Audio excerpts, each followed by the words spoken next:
Welcome, everybody, to episode 195 of the You Can't Comp This NBA Trading Card Podcast. We're your hosts, Adam Amy and Russell Gibson, back with another timeless moment. That's right. All rights reserved, timeless moments.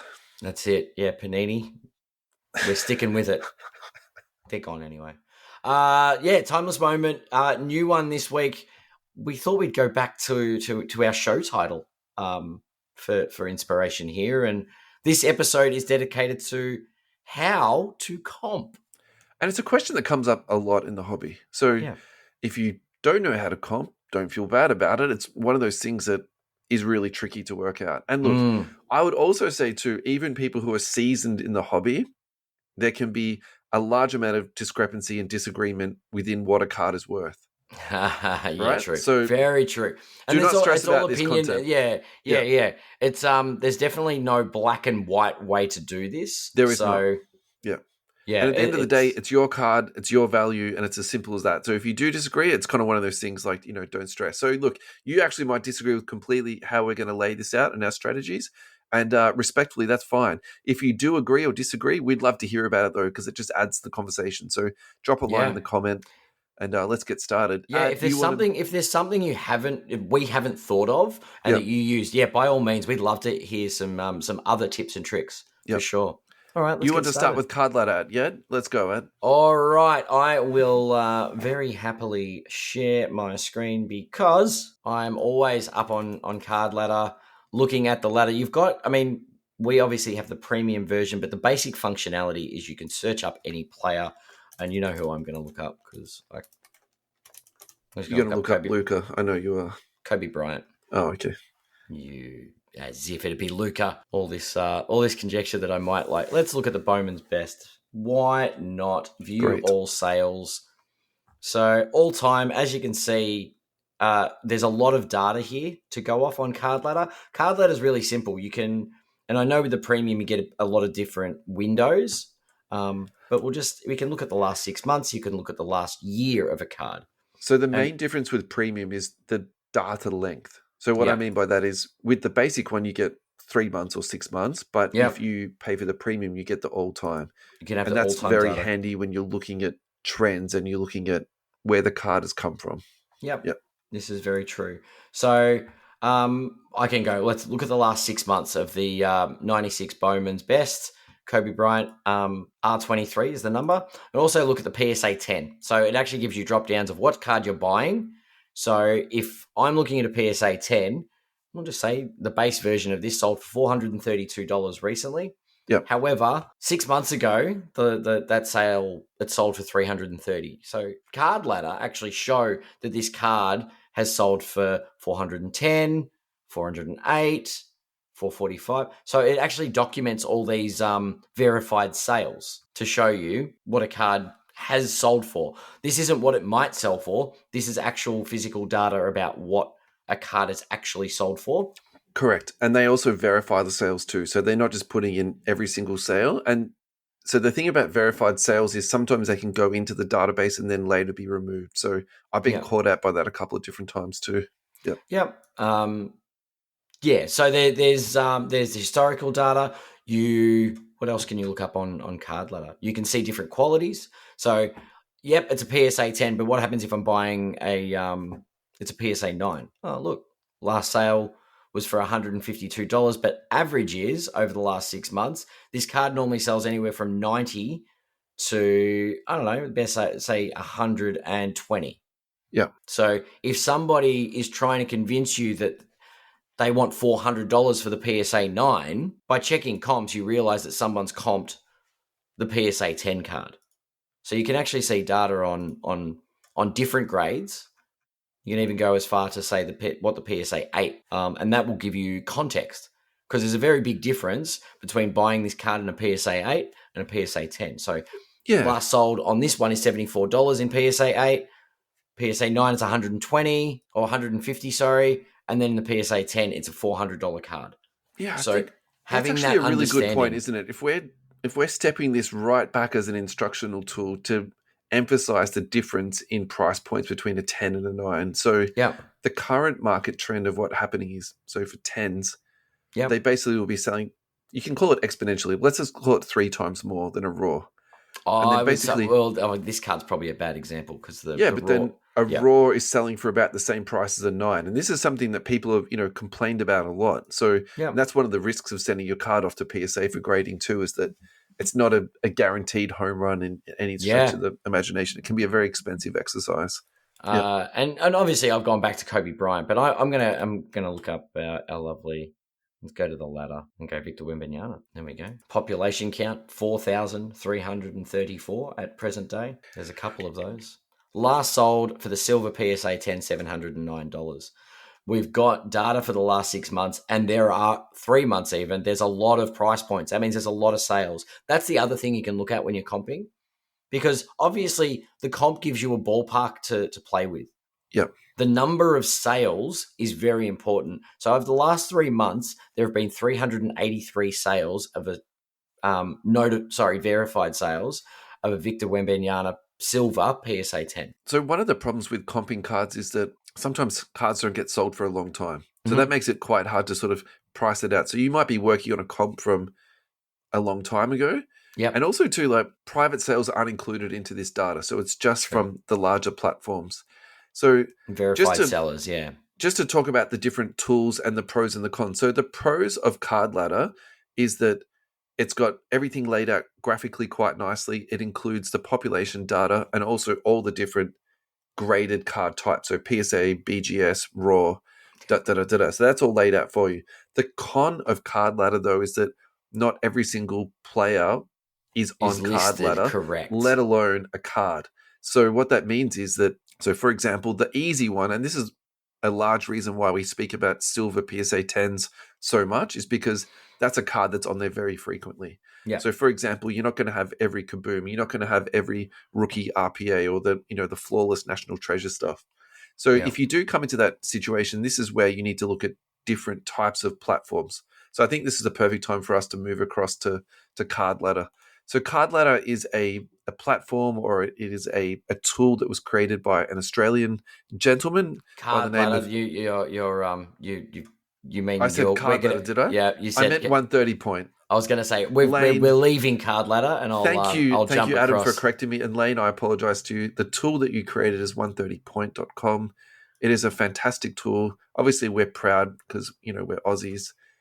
And so what this pulls data from is, again, all the different sales platforms. And it also makes sure that the sales are verified. So you're not going to have every single sale in there. And sometimes the sale data takes time to go through their, if you want to call it, their authentication process. So that's a limitation of it, but there's a lot more data on this because it pulls from a lot more different places. Lane's done amazing work with regards to all the different data sets that he's got. And it's not limited the same way that Card Ladder is. So I think that's the first place to start with. So basically, the most important thing to talk about with 130 point is don't put too much information in there. So what I mean by that is, if you want a Steph Curry rookie card, what you're better off to do is literally just write that Steph Curry rookie and then work from there what you want from it. So you might add in maybe a set name. Actually, the most effective thing to do is, so for example, you say Steph Curry Prism and it brings up a whole bunch of stuff. Where the best way to work from there is, after that, is then write in the minus or the dash sign, and then without putting a space in, so minus mosaic.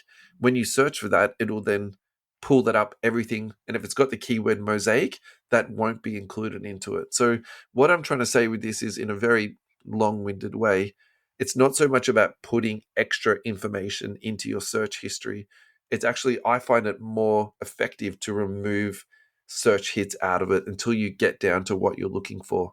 Because definitely the searchability on 130 point can be a little bit tricky because it's all text-based.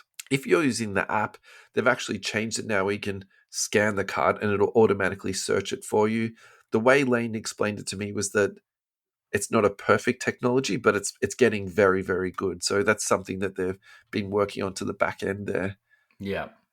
And look, it's a great tool, especially for drilling down into specific cards and looking to see what's in the market. I think the other thing that this tool does is you can be very specific as to where you're looking. You can look at all marketplaces that are on the site.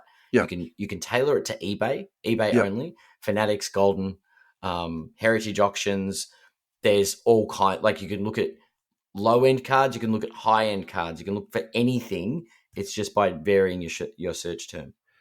So just really quickly, again, when I'm talking about this, I'm using my desktop. That's my preferred way to do it. I just find it easier doing it this way. When you go to ebay.com, you can do the exact same thing. Search for what you want. So, for example, Nikola Jokic rookie card on the left-hand side, just scroll down all the way down to the bottom and click on sold items. Once you've done that, it'll just bring up all of your sold items that it's in there. And so this is good, or it's a good comparison sometimes because these are essentially unfiltered. And so what I mean by that, if a card's been shilled up, the price, the sold listing will be on here until eBay pulls it down. Now, it might not get into 130 point because they authenticate and move through all that type of stuff. So the reason I like this is because sometimes you get a few more data points on it. Yes, they might not be as reliable, but I think if you keep that into your mind, it's still a good tool to be able to use. I also find too, for some reason, I get a lot more hits on this sometimes in comparison to 130 point. So it's just something else I like to sort of mix in every now and then. I think what we should do now, Ed, is do a practical example. So why don't we talk about a card that we want to comp, and then we can talk about the different strategies of, how we work that. So for example, we might talk about a numbered rookie card of somebody that's maybe a little bit difficult to find. Okay. Well, I've got eBay at the moment open. I've got three tabs. So I've got eBay, I've got 130 point, and I've got Card Ladder. So same as I. Yes, that's great. Yeah. What card would you like to look for? Let's look for Cade Cunningham. How about that? Sure. Do you want to do a Cade Cunningham RPA? Sure. Yep. Cunningham. Well, I'm not going to find it. Am I going to find a Cade Cunningham RPA on Card Ladder? Let's have a look. So we'll start with Card Ladder. Yeah, we'll start with Card Ladder. Sure. Because if the card doesn't appear in Card Ladder, it's so for naught. Probably the easiest way to do that is just go to the bar at the top, put in Cade Cunningham, and then his card, he will actually just come up for you straight away. It actually has a drop down. What we might do for ease of comping, because Card Ladder is very limited in the cards we've got, so it's bringing up all the Silver Prism stuff, all the Prism things. What about I want a Cade Cunningham blue to 199? Sure. I'm very specific. I want the well, but I think for the sake of this exercise, let's stick with RPA, because actually what that does demonstrate is that in this instance, Card Ladder is no good because it's not on there. It's not in the ladder. It's not built into it. So then I say, look, now we move on. So then you go to 130 point. Okay. Right? So when you search for Cade Cunningham RPA, it brings up a whole bunch of stuff. So this is when I would then say, look, let's start to limit it down. So looking at my search history, I've got some Chronicles stuff on there. I don't want to see Chronicles because that also brings up some of his college stuff too, which is what it's coming up. So I'm doing then minus Chronicles. So you say minus Chronicles. So I'm just trying to follow along for those that are watching on the screen. I'm sharing.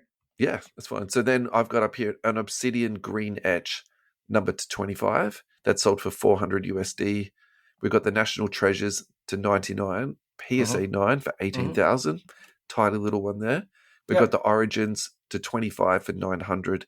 So this is starting to give you a pretty good idea of different products, different numbering. And again, it's giving you a pretty good example of where we're at in terms of pricing. So basically 200 USD plus is what we're looking at here. We've got the Spectra for 225. We've got an Obsidian for 218.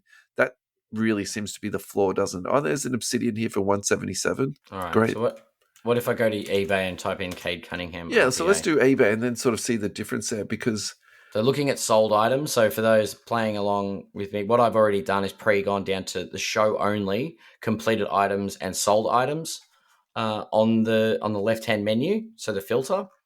So this is only cards that have sold. There's no point in looking at the available auctions because people can put some ridiculous prices up. That's definitely one trap you can fall into with comps. Actually, that's a very good point to emphasize. It has to be on the sold part. Sold listings. You're looking at tangible data of things that have actually transpired, not what people would like to get for their cards. This is actually what people have paid for these cards. Yeah. Yeah. So...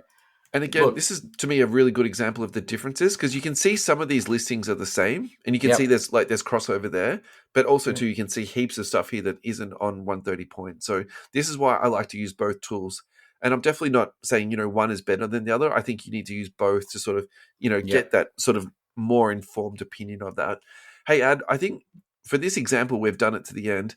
why don't we do one of one now? Because this is the other one where people talk about how do you comp a one of one? I want to show quickly. Sure. We've got a National Treasures, Cade Cunningham, rookie patch auto, number to 35. And it says on eBay, best offer accepted. This is where 130 point is an amazing tool. So if we go back into the list of Cades, second on the list was this card, and it sold for 467. Yeah. So you actually see the data reveal. Yeah, whereas eBay hides it, whereas Card Ladder, 130 point will actually reveal that data. Thank you for saying that. That's very good. Yeah. So let's wrap this up with how you would comp a one of one. So this is a very difficult thing. Okay, so just before we even start this conversation, the reason why this conversation is difficult because when you're doing a one of one, there is no true comp for it. Yeah. So the problem with eBay is all of these fake one of one stuff, which is an absolute nightmare. Aren't they your favorite, the eBay one of ones? God, I hate this. Anyway, the third one on 130 point is actually a true one of one. It is an impeccable autograph. It sold for $2,500. I think that's a really good place to start. The printing plates are a little bit tricky because yes, they are true one of ones, but they're not cards per se. They're actually printing plates. So what did you write? Did you write Cade Cunningham one of one? Yeah. Yeah. 1/1. Okay, 1/1 because I wrote 1/1. Yeah, so usually on eBay, the way people do it is 1/1. Yeah. Then moving down a little bit. So now my head is starting to get a bit cemented here. Panini 1 auto patch one of one from a white box sold for $2,000. So now we've had two sales in that $2,000 range. One for $2,500. The white box sold for a little bit less. Generally, white boxes will go for less. That's totally fine. Yeah. But it's starting to give us a pretty good idea. Yep. The Black Disco of Cade on Select sold for $800. Mm-hmm. So again, we're starting to move into that $800 to sort of $2,000 range. Yep. There's a few other ones here. So it depends on the set as well, right? Absolutely. Yeah, and the quality of the set.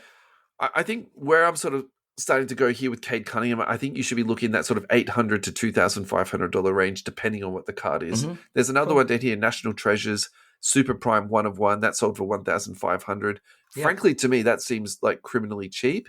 It doesn't have an autograph on it, so that would definitely influence it a little bit. But yeah. Now, the last point I think we can touch on is there's someone, when we're talking about comps, and we've got a one of one, whatever set it is. Yeah. And I can't find the data. Is there a player I can comp Cade to? Because that's my other tool. Yeah. My other research, if I can't find a one of one for a player. Yeah. So again, this is where the debate, absolutely comes into it. I would probably, at this point in time, I would probably use Ja Morant. Ja's a good one. I like Ja. Yeah. Just for the fact that, he's currently in the league. They're both relatively unproven. Is Paolo a comp? That's fine. If you want to use Paolo, that's fine. But I probably just, in terms of positional comparability, I probably like Ja a little bit better. But, in terms of being a number one overall pick, Banchero is absolutely up there. But you can, as long as, and I think this actually illustrates the point of comping very well. I've picked Paolo Banchero. You've picked Ja Morant. They're two very different players, and the cards are at different prices. Yep. We circle back to comping is a personal thing. You can disagree with other people's comps. Totally. And at the end of the day, the card is yours. Yeah. And if you're trading with someone and you're trying to comp, their card is theirs. So you can have your perspective, but at the end of the day, the seller or the owner of the card gets final say of what they value it at. So finally, I've just found a Prism blockchain card, Ja Morant, Cade Cunningham, dual autograph, one of one. That sold for $1,575. That's a great buy. That's a good buy. Yeah, yeah. Dual autograph, dual patch. All right, Ad. We have to keep these short. That was the whole idea of this time limit. Yeah. We're already up to 20 minutes. We have to kill this. We'll have to wrap that up here. But yes, we'll look forward to seeing everybody in the next. And your comments and your requests. If you want us to comp cards for you, let's go. We can do that for you. Any requests for Timeless Moments segments? Please reach out. Drop us a line. Put something in the comments. We'd love to hear from you. Thanks for your support, guys. These Timeless Moments segments have been doing really well in terms of people clicking on them and listening to them. So, we're very excited by this potential. Awesome. We'll see you in the next one. Done. We're out.